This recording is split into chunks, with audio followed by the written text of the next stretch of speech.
¿Qué tal? Muy buenos días. Buenos días a todos ustedes. Agradeciendo la invitación. Me hubiera encantado estar presencial. Hace un par de meses estuve ahí en Antioquia, en Medellín, y obviamente pues, es un lugar que entraña grandes recuerdos para mí, porque en el tiempo que yo pasé en el TEC, pues, recibí mucho apoyo, en especial de la Universidad de AFIT y de nuestra gran amiga Claudia Restrepo. Hoy, sin duda, es un gran momento para todos nosotros de reflexión, pero al mismo tiempo nos compromete a definir el futuro, porque sin duda el futuro de la educación es el futuro de nuestra sociedad, en especial en lo que hoy llamamos economía del conocimiento, que fundamentalmente se define por la calidad de educación, la capacidad de atracción de talento, y estos dos temas que son relevantes para el futuro del G8. Me gustaría fundamentalmente generar algunas reflexiones que les permita a ustedes durante los siguientes años y el día de hoy generar algún compromiso de cambio acelerado, porque el mundo no nos está esperando. Y arranco posiblemente con un comentario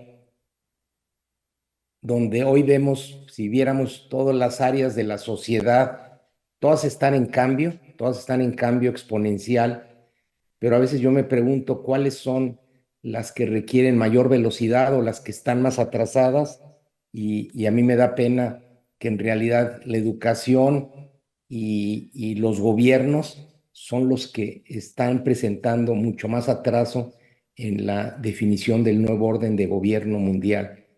La educación sin duda se ha quedado atrasada, pero los gobiernos no han entendido que la sociedad está conectada, que los ciudadanos hoy somos millonarios en expectativas y que estamos buscando nuevos satisfactores, nuevas formas de vida, nuevas formas de encontrar nuestro trabajo, nuestra felicidad. Y sin duda los gobiernos siguen defendiendo rayitas, fronteras, y no han podido realmente acceder a estos cambios con la modernidad que requiere.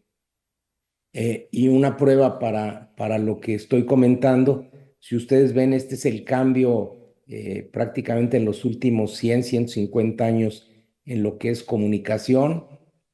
Esta es la forma como nos transportábamos hace 150 años, y cuando vemos nosotros la educación, la realidad es que los cambios todavía basados en el profesor, el aula, siguen vigentes, y estoy hablando especialmente, hablando de los 8.000 millones de habitantes en el mundo.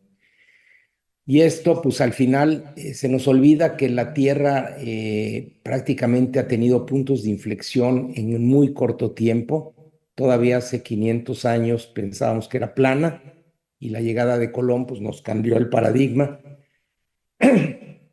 Por otro lado, la revolución industrial empezó a cambiar la forma de ver a los humanos. Antes los veíamos por sus manos. Empezamos a darnos cuenta que la máquina podría hacer mucho del trabajo del ser humano, pero prácticamente hace menos de 50 años aparece algo que nos conecta al mundo en formas diferentes y que nos lleva prácticamente a pasar de menos de 500 años de un pensamiento en donde lo que valía era la mano de obra, la tierra, por eso invadíamos la tierra, a lo que hoy define lo que es una sociedad, lo que es el bienestar, lo que es la riqueza, que es el talento. Y posiblemente muchos países, yo diría la mayoría de países, no han entendido este cambio y siguen atados todavía al pensamiento de donde veníamos, y les cuesta mucho trabajo cambiar estos paradigmas que nos dieron origen y éxito en el pasado. Y como les decía, hoy el mundo se está clarísimamente dividiendo por bloques de actividad económica, y para resumir, yo diría que hay tres bloques: los que todavía están en el manejo de la agricultura, de manejo de materias primas, petróleo, minerales, y cuando revisamos nosotros esos países, en general su ingreso por habitante a dólares constantes no pasa de $6,000. y lo vemos nosotros en la misma India que tiene $3,000. Claro, es una economía grande por los 1,600 millones de habitantes. Luego hay otros países que ya pasaron a la manufactura, están en actividades de ensamble, pero no vemos casi ninguno que llegue ni a los $15,000 de ingreso por habitante. Y por otro lado, sí vemos estos países que les llamamos países de la economía del conocimiento, que han dedicado su tiempo a traer talento y que sí los vemos arriba de 15, $20,000 de ingreso por habitante. Y son los países que generalmente nosotros estamos emulando, estamos comentando, estamos hablando ahí de los Singapur, de los Coreas, y prácticamente en la mayoría de países pues estamos en la primera y segunda etapa. Si ustedes analizan la polarización que ha generado este cambio de los últimos 50 años, analizo aquí los 27 países más ricos de la OECD, y al definir como ricos yo arbitrariamente pongo los que tienen arriba de $20,000 de ingreso en dólares constantes para sus habitantes, porque ahí es donde se encuentran índices de desarrollo humano, mejor calidad de vida, mejores servicios. Desgraciadamente solo hay 27 países en estas condiciones, 13% de la población. El tema es que ellos concentran el 55% de la riqueza, o si sacamos un promedio, tienen 40,000, $49,000 de ingreso por habitante. Aunque México y Colombia están en la OECD, prácticamente no llegan a los $20,000. Estoy quitando Eslovaquia, Lituania, Polonia, Hungría, Turquía, Chile, Costa Rica, México y Colombia. Pero el problema serio es que la mayoría de países, los 168 países restantes, no tenemos un ingreso promedio, o tenemos un ingreso promedio de $6,000. Y no logramos romper esa brecha de 12, $13,000, y no logramos entender cuáles son las reglas para subirnos a la economía del conocimiento. En los últimos 40 años, fíjense lo que estoy diciendo, solo 9 países lograron pasar del subdesarrollo al desarrollo. 9 países en 40 años, y desgraciadamente pues no son los nuestros, ni México, ni Colombia. Y hoy estamos hablando de una polarización en donde tenemos países con ingresos promedio por habitantes 8 veces arriba del promedio de la mayoría de habitantes del mundo. ¿Quiénes son los países ganadores? Pues los que le han apostado a la educación y los que han entendido que el talento es lo más importante y buscan cómo robarse o atraer el talento a sus ciudades, porque por otro lado, lo que nos estamos dando cuenta es que los países son irrelevantes y el desarrollo se está haciendo en regiones y en ciudades del mundo. Y quiero compartir algunos de estos elementos muy rápido para darnos cuenta de la magnitud de cambio, y sobre todo para pensar qué hacemos para apostar en nuestras ciudades a la atracción de talento y a la educación. Comienzo con la educación. Las Naciones Unidas saca el Índice de Desarrollo Humano, que mide fundamentalmente quiénes son los países que tienen mejor calidad humana, mejor educación, y pongo ahí en orden del 1 al 10 y contrasto el ingreso per cápita de su población. Se darán cuenta que el desarrollo humano y los ingresos o la riqueza hay una correlación prácticamente de 98%, y pongo a Colombia en el lugar 91, y sin duda pues contrasta con los $6,850 de dólares constantes. Pongo los del Banco Mundial de 2015, porque hay muchos indicadores. Por otro lado, la educación, posiblemente en afán de masificarla, mató posiblemente lo más importante que hoy requiere el mundo, que es el pensamiento creativo. El cerebro amanece en equilibrio cuando nacen los niños o las niñas, pero prácticamente toda la educación, tanto en casa, se ha basado en crear miedos, temores y matar esta capacidad.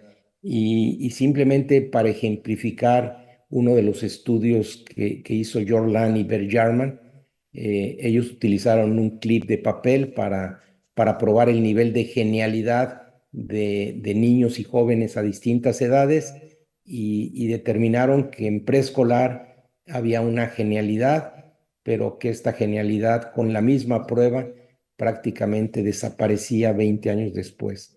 Y lo único que tenían en común todos estos niños o jóvenes es que fueron educados. Entonces, sí es crítico porque hoy lo que determina el futuro de la sociedad es esta capacidad creativa, esta capacidad de innovación. Por otro lado, también hay estudios del cerebro donde han puesto sensores al cerebro del ser humano y donde prácticamente la actividad de clases y televisión son las donde hay menor actividad cerebral y obviamente pues refleja la falla que ha tenido el proceso o nivel educativo.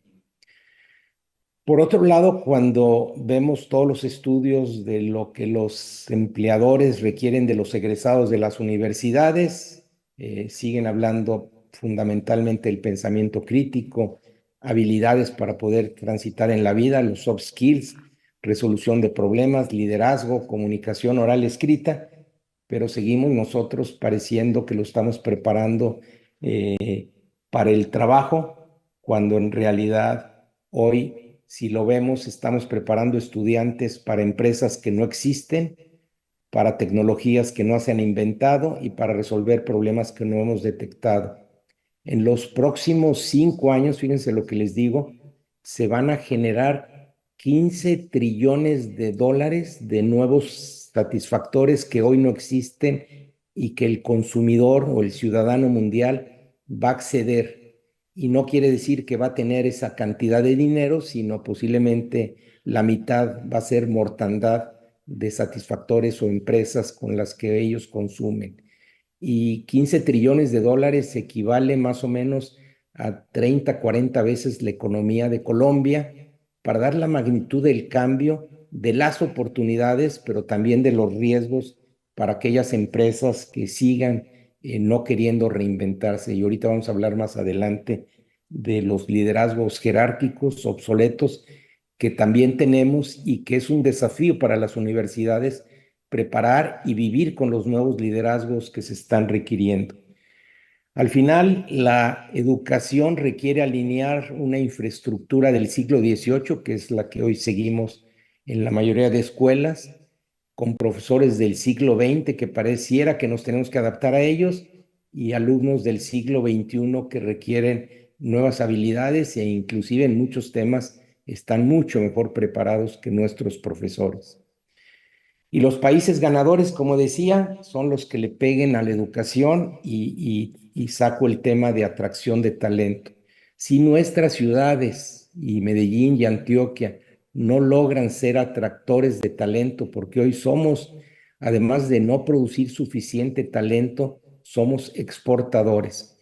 Aquí ven ustedes el flujo de talento que se está dando fundamentalmente del mundo y notarán que el flujo principalmente se da a esos países que son los más desarrollados y los flujos que suceden hacia nuestros países, pues prácticamente son en flechas contrarias, son dirigidas fundamentalmente hacia los otros países. Por otro lado, recordar que la atracción de talento se da en ciudades y hoy las ciudades se vuelven el motor para atraer prácticamente este talento.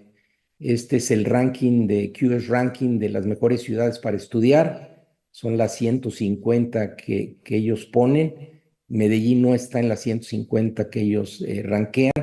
Bogotá está en las 110. Mejores ciudades en calidad de vida, que es también otro elemento que buscan estos nómadas digitales, estos talentos.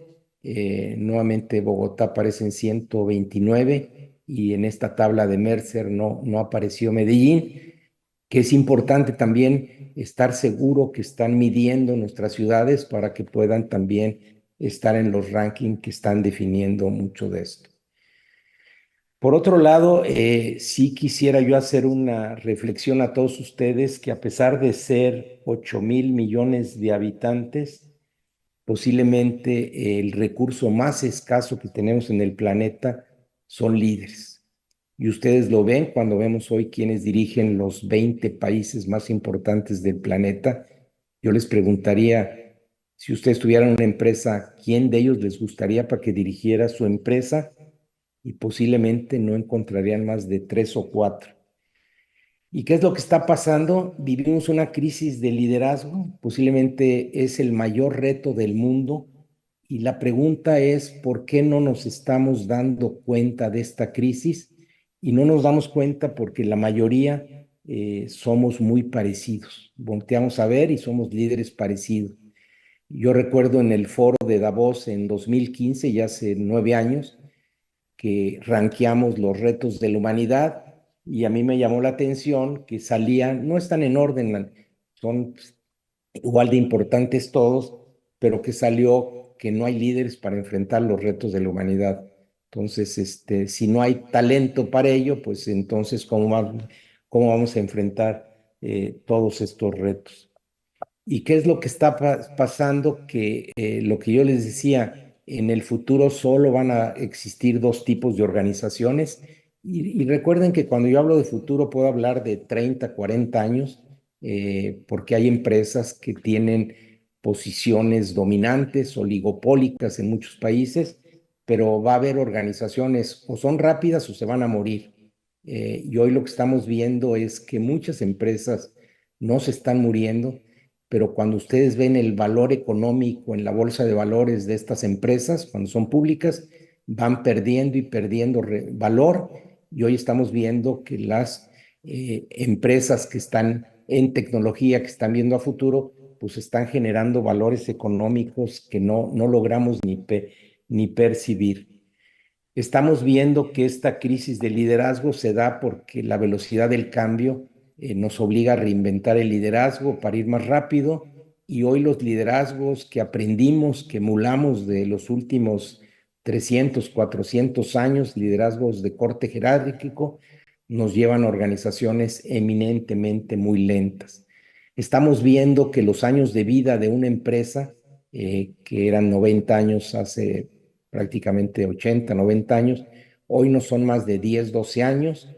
Y la otra que es muy significativa, los CEOs de las empresas están durando 5 años, y lo que no dicen los estudios es que la mayoría de ellos los están corriendo porque no están pudiendo mover las organizaciones y la cultura a la velocidad que requiere. ¿Y cuál es al final el gran problema? El gran problema se define en estos dos triangulitos, dos creencias que tenemos muy arraigadas, donde creemos que al final el jefe es el director, el CEO y las jerarquías, y esto se da inclusive mucho en nuestro gremio académico, y vemos al cliente, al estudiante, como el que está abajo, como el que se tiene que estar supeditado. Y a mí me toca hacer muchas pruebas de esto en empresas donde, por ejemplo, les pregunto, oye, si alguien está atendiendo a un estudiante y le llama a ese profesor un rector, ¿qué hace? ¿Deja de atender al estudiante o va directo a ver al rector? Y podemos hablar en formas de líneas telefónicas, en todo.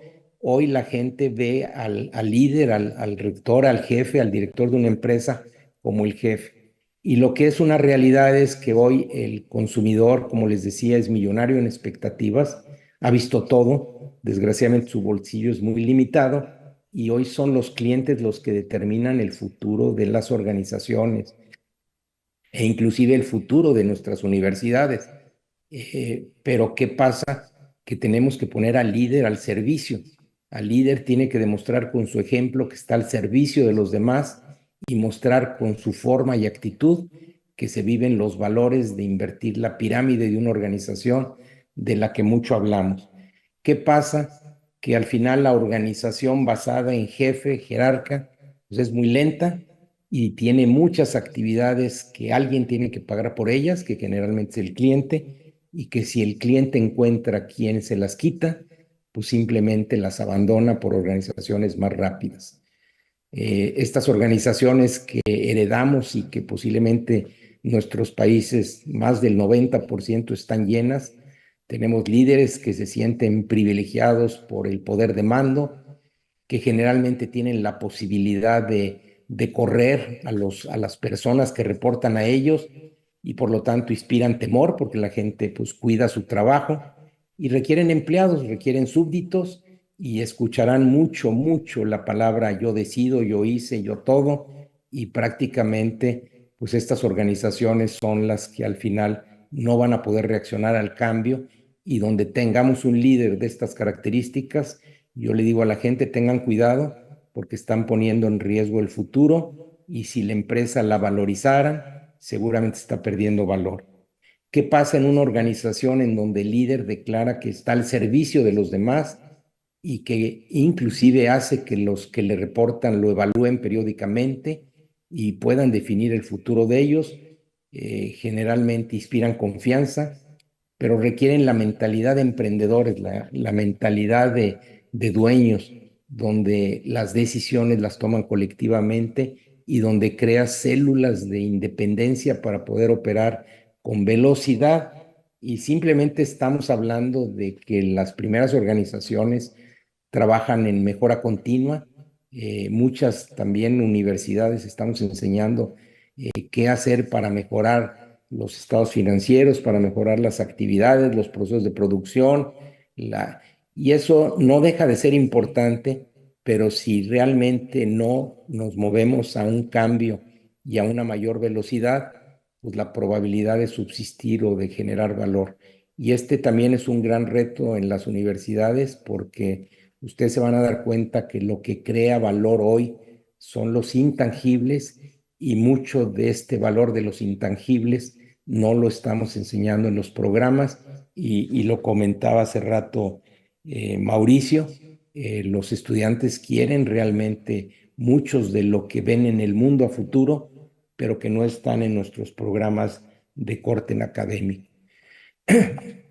Hoy estamos hablando de que el liderazgo está cambiando de un liderazgo jerárquico, inspiracional, pero también seamos cuidadosos porque ese liderazgo inspiracional está en las empresas que están creando valor, que están en los países, no necesariamente los nuestros, y nuestros países que están en actividades primarias tienen eminentemente liderazgos jerárquicos y pueden funcionar porque funcionan mucho más en base a instrucciones, a rutinas, pero definitivamente no tendrán la capacidad de evolucionar.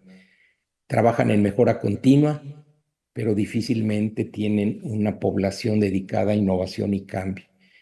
Trabajan para ser mejores, pero hoy el mundo te pide ser relevante, ser único, y por lo tanto estamos hablando del valor hoy.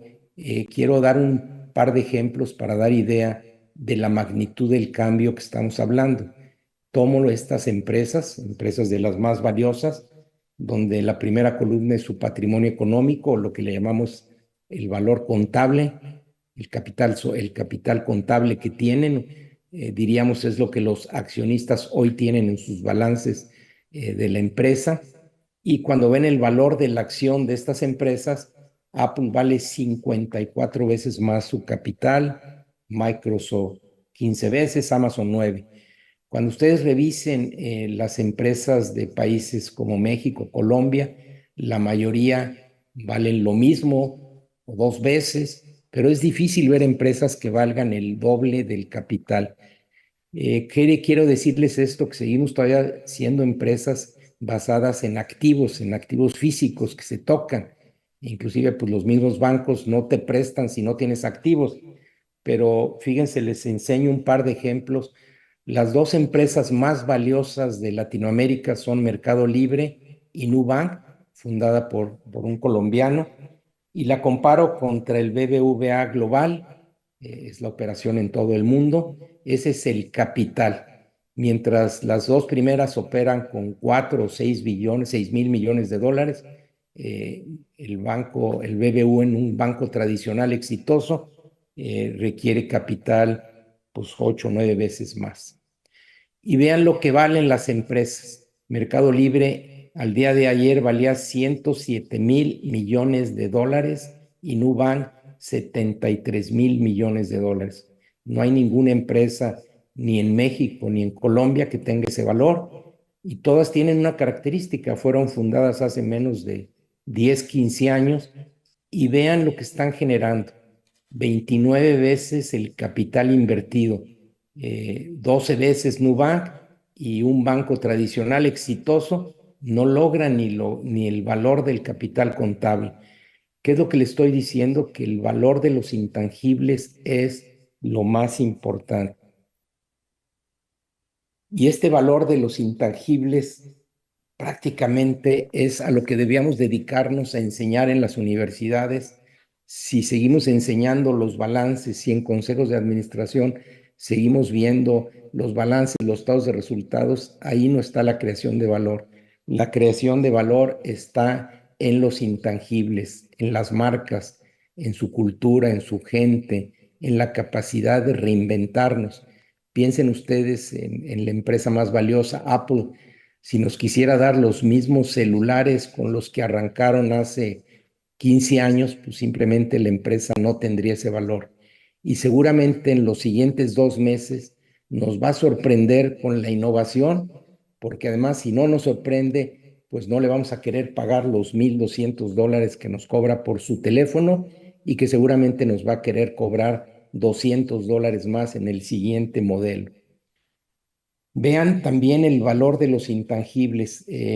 Prácticamente el 13 de agosto corrieron al CEO de Starbucks, y solamente por el cambio de un director general subió la empresa 25,000 millones de dólares, 24%. Es decir, ya el mercado está reconociendo el valor de un líder, de un mal líder o de un buen líder, o la combinación de ambos casos.